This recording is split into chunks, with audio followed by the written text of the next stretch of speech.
Aureu Bacaô, e lá vem ter terra de macumbeiro. No meu reino, governado por mulher, e a nação é rainha do candomblé.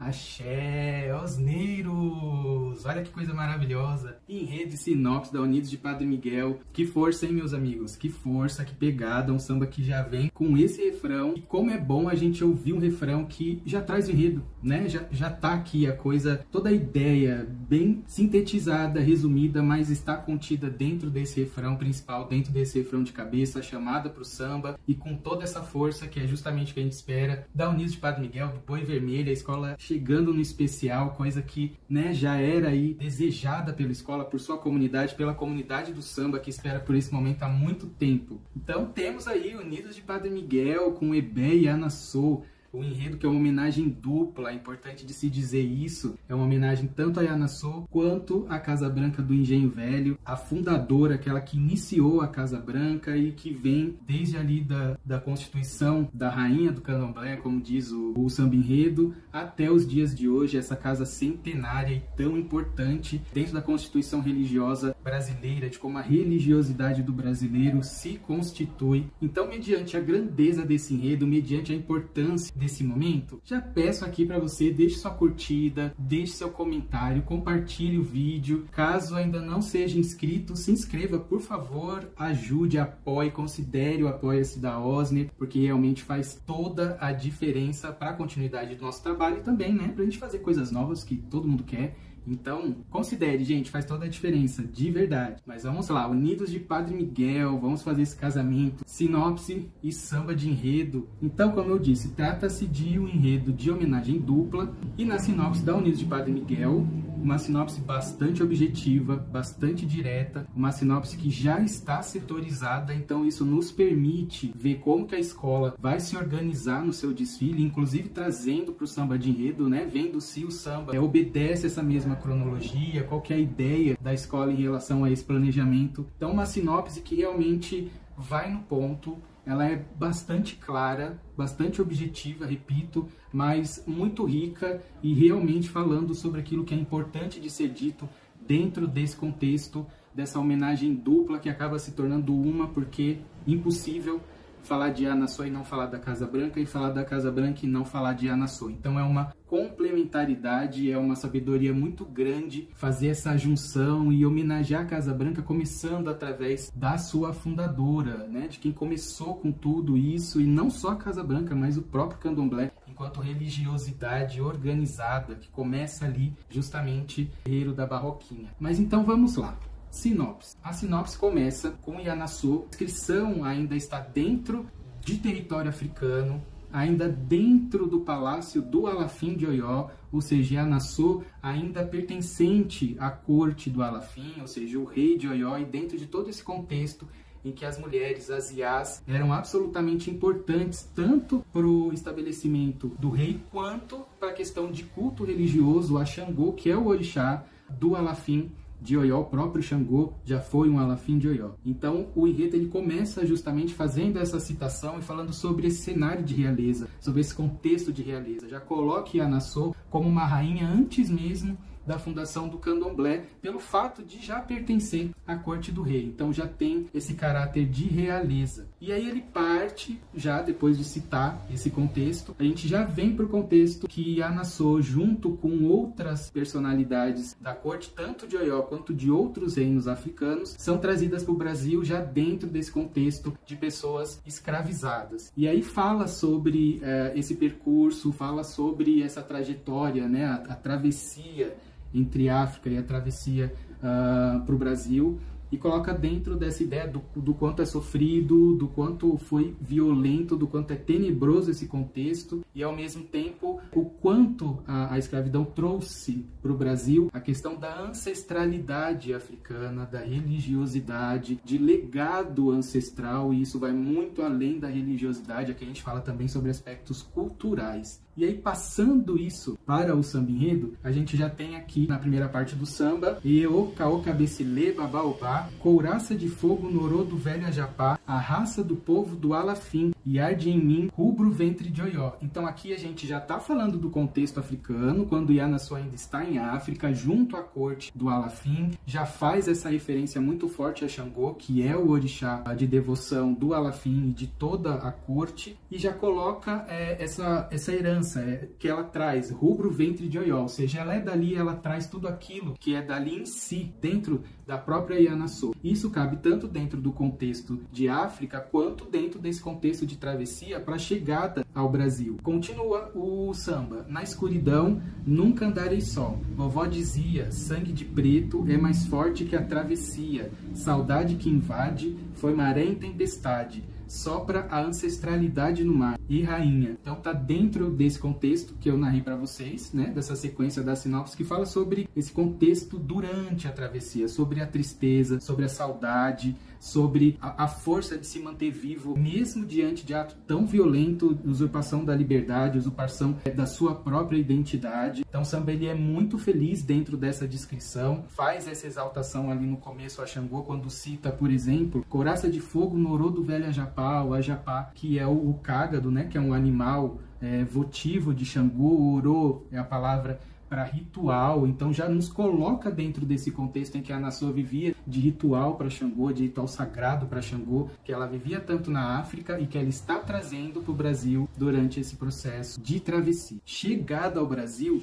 a sinopse faz a citação a essa reunião de pessoas que chegaram aqui em condições de seres humanos escravizados e que acabaram por criar uma nova realidade, por criar uma nova religiosidade que não é igual a que existia na África, porque precisa obedecer características do novo território, assim como as novas pessoas que se encontram, que têm outras heranças e outras identidades religiosas. Então, Candomblé ele é a reunião disso. Então, o enredo ele continua falando sobre isso. Chegada ao Brasil, forma-se uma nova cultura, forma-se uma nova religião, formam-se novos elos, formam-se novas realezas. Aí aqui a gente já tem Ianaçu se constituindo como uma realeza do Candomblé, como uma rainha do Candomblé, justamente por estar estabelecendo esse novo cenário. E faz citação a personagens absolutamente importantes para a constituição do axé da Barroquim, dessa nova religiosidade. Então vai citar Iadetá, vai citar Iacalá e vai citar Babacicá, que foram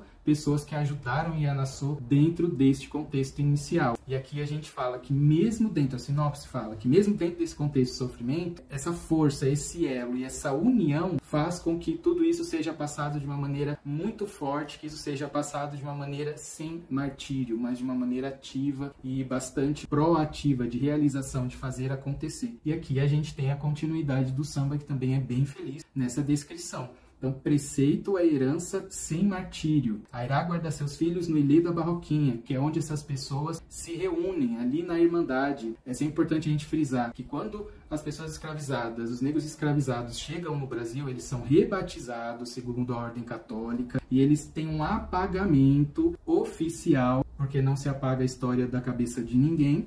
Tem esse apagamento oficial da cultura, dos hábitos, da religiosidade, do que essas pessoas viveram nos seus territórios de origem. Então, esses negros se reúnem dentro das Irmandades católicas. E é justamente essa Irmandade que se reúne na Barroquinha que dá origem ao axé da Barroquinha, que é o embrião, que é onde começa a Casa Branca do Engenho Velho, que é justamente criado por Ianaçu, junto com essas outras pessoas muito bem citadas aqui no samba. Preceito a herança sem martírio, Airá guarda seus filhos no ilê da Barroquinha. É a semente que a fé germinou, Iadetá, o fruto que o axé cultivou, Iacalá, Ianaçu e Babacicá, Ianaçu e Babacicá. Então a gente tem essa parte da sinopse também citada de jeito muito feliz no samba enredo da Unidos de Padre Miguel. Parabéns aos compositores que estão trazendo muito bem aquilo que é proposto. Depois de ter esse encontro, depois de ter essa formação desse novo embrião, dessa nova religiosidade, dessa nova casa de axé, de culto ao orixá, acontece a revolta dos malês, que foi o principal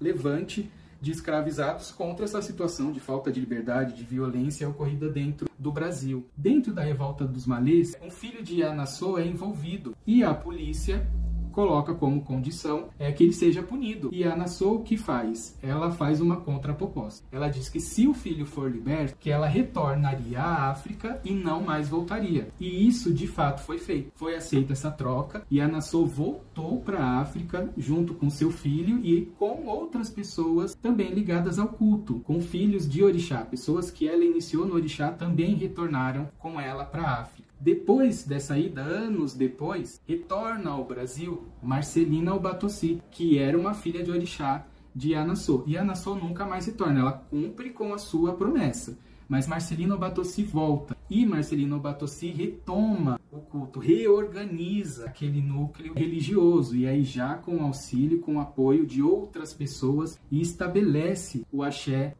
da Barroquinha com os orixás que são os pilares da casa. Então a gente tem, além de Xangô, a gente tem Oxóssi e a gente tem Oxum.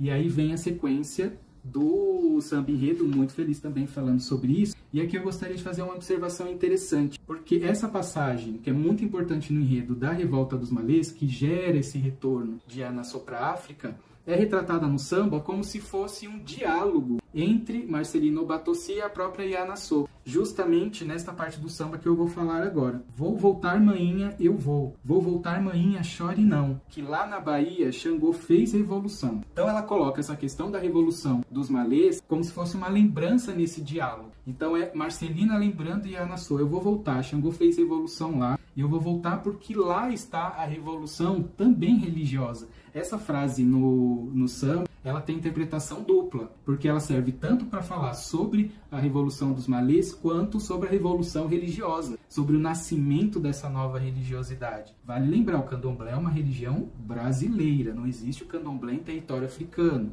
É uma religião brasileira de origem africana, de origem religiosa africana, mas se constitui aqui dentro dos moldes possíveis de realização de culto ao orixá no Brasil, dentro daquele contexto histórico e que hoje é mantido por uma questão de tradição, mesmo que haja, oficialmente pelo menos, a liberdade de culto religioso. Então, essa parte do samba, ela tem essa característica. É uma mudança narrativa, porque você passa a ter Marcelina Albatossi falando no samba, o que não vinha acontecendo até então, e que tem esse duplo significado. Então, acredito que a escola vai defender muito bem isso, né, quando for fazer a defesa do seu samba enredo junto ao jurado, de maneira que isso fique entendido e que realmente se aponte como algo que faz referência à Revolução dos Malês. Porque é a única parte do samba que não obedece uma linha cronológica do desenvolvimento da sinopse. Então realmente vai ser importante que seja feita essa defesa. E aí o samba ele continua justamente falando sobre essa nova formação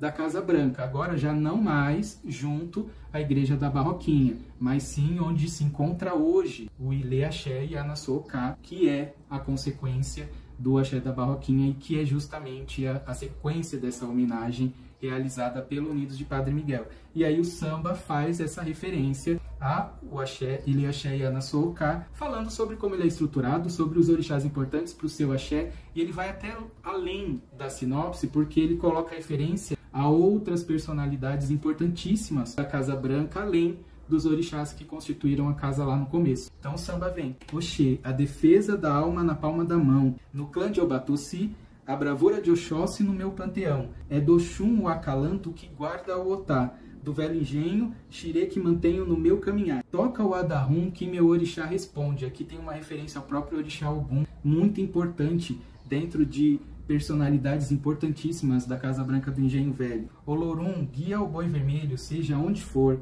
Giraçai, Ayabá, traz as águas de Oxalá. Justiça de Agodô, tambor guerreiro, firma o Alujaia, que volta mais uma vez a homenagem a Xangô, falando tanto sobre Agodô, que é um caminho de Xangô, uma qualidade, quanto ao Alujá, que é o toque sagrado votivo de Xangô dentro do candomblé. E aí parte para esse refrão que, repito, é a síntese do enredo, aqui tá tudo. Você já começa o samba falando, pedindo boa sorte a Xangô, a Ureobá, boa sorte, rei, tá pedindo a Unidos de Padre Miguel. A Vila Vintém é terra de macumbeiro, no meu ebé governado por mulher, e a Anassou é rainha do candomblé. Então já fala de Anassou, e aqui uma outra particularidade da Casa Branca do Engenho Velho. a sucessão sacerdotal sempre se dá entre mulheres, ou seja, sempre é governada por mulher. É uma casa que tem a particularidade de não iniciar homens como eleguns, ou seja, homens como aqueles que podem ter a manifestação do orixá. É uma casa que inicia sim ogãs, inicia homens, mas dentro da funcionalidade de Ogã.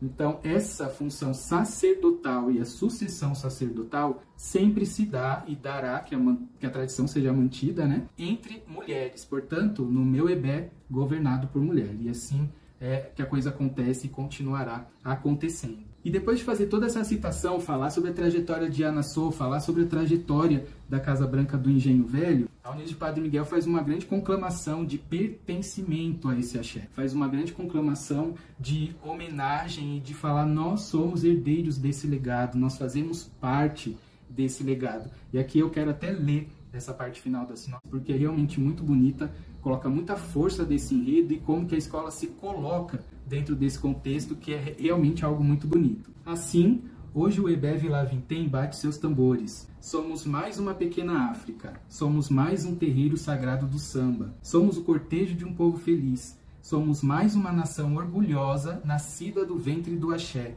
somos filhos e filhas de mães baianas, somos descendentes de Anassô e do machado da justiça de Xangô. Somos unidos nas cores das Áfricas e do nosso orixá. Somos o branco de Araitilé e o vermelho de Xangô. Somos o boi vermelho, que humildemente bate cabeça em reverência ao Ilê Axé e Anassô Cá. Somos parte de uma comunidade de fé. Aguerridos, somos Ebé e Anassô. É lindo, gente, olha, de verdade, que coisa forte. Eu não esperava menos da Unidos de Padre Miguel, porque a nossa expectativa pela presença dela no grupo especial, ela é antiga, ela já faz tempo, e é uma escola que sempre se mostrou com força. Então, para o grupo especial tinha que ser assim, tinha que ser com força, tinha que ser com ancestralidade, tinha que ser com Xangô, que é um orixá que abraça a escola. Então tem questões aqui muito importantes de identidade, de reconhecimento, de se colocar dentro desse lugar de herdeiros desse legado ancestral. Então a Unidos de Padre Miguel já se coloca de uma maneira muito forte, legítima, em relação ao Carnaval 2025. Uma felicidade poder falar sobre essa sinopse, poder falar sobre a construção desse samba em cima dessa proposta de enredo, e ansiedade total. Quero muito ver esse boi vermelho arrebentando. E é isso, gente. Feliz demais, mais uma vez, em poder falar com vocês sobre Rede Sinopse e dentro dessa temporada 2025 que tem essa particularidade da gente poder casar o samba, que é resultado justamente dessa escrita, dessa proposta de enredo. Tá bom? Ó, um grande beijo e até a próxima.